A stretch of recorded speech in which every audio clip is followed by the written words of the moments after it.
Apa definisi amal soleh? Dan siapa yang pantas kita sebut orang soleh? Amal soleh itu adalah amalan yang sesuai petunjuk Rasulullah Sallallahu Alaihi Wasallam yang dikerjakan dengan ikhlas. Itu definisi amal soleh. Orang soleh adalah orang yang mengamalkan sesuai petunjuk Rasulullah Sallallahu Alaihi Wasallam dengan ikhlas. Nah, jemaah sekalian, kalau amalan itu tidak sesuai petunjuk Rasulullah Sallallahu Alaihi Wasallam, itu bukan amal soleh. Itu namanya amalan yang tertolak. Sebagaimana Nabi Sallallahu Alaihi Wasallam menegaskan, "Man amila amalan laisa alaihi amruna, fahuwa raddun." Barang siapa mengerjakan satu amalan yang tidak ada padanya petunjuk dari kami, maka amalan tersebut tertolak. Jadi amalan yang tidak sesuai petunjuk Rasulullah Sallallahu Alaihi Wasallam itu bukan amal soleh, tetapi amalan yang tertolak.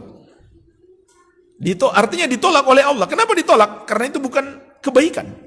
Andai baik, Allah terima. Innallaha thayyibun la yaqbalu illa thayyiban. Kata Nabi sallallahu alaihi wasallam, sesungguhnya Allah Maha baik, tidak menerima kecuali yang baik. Enggak mungkin kalau itu baik kemudian Allah tolak. Pasti itu buruk. Walaupun perasaan kita kayaknya ini bagus. Makanya jangan kembalikan kepada perasaan kita. Jangan dikembalikan kepada penilaian kita. Menurut saya, menurut hemat saya, ini bagus amalan ini. Jangan, jemaah sekalian. Atau jangan kita kembalikan kepada banyak orang, pendapat banyak orang.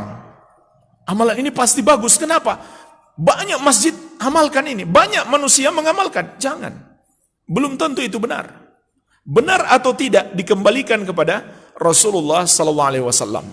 Kalau beliau amalkan, beliau ajarkan, itulah namanya kebenaran dan kebaikan. Kalau tidak, maka itu adalah kebatilan. Karena jemaah sekalian, agama Islam ini sudah sempurna. Sehingga seluruh kebaikan pasti ada dalam Islam. Kalau tidak ada, berarti belum sempurna dong. Sudah sempurna agama kita. Al-yawma akmaltu lakum dinakum. Hari ini kata Allah, telah kusempurnakan untukmu agamamu. Artinya semua kebaikan sudah ada. Tidak ada kebaikan kecuali telah diajarkan oleh Islam. Kalau tidak diajarkan Islam, maka itu pasti bukan kebaikan. Iya. Dan juga Rasulullah SAW telah mengajarkan semua kebaikan. Karena itu tugas beliau. Kalau ada kebaikan tidak beliau ajarkan, berarti beliau tidak bertugas dengan benar sebagai Rasul. Itu namanya khianat. Tidak amanah. Amanah Allah kepada beliau, laksanakan tugasmu. Ajarkan semua kebaikan.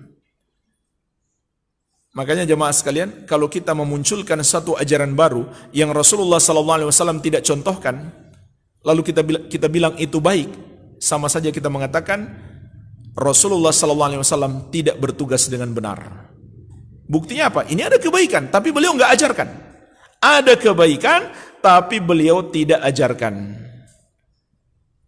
Padahal beliau sudah melakukan tugas dengan sebaik-baiknya. Iya. Jadi jemaah sekalian, ini kunci istiqamah, senantiasa mengikuti jalan Rasulullah SAW atau mengamalkan sunnah-sunnah beliau dalam seluruh aspek kehidupan kita.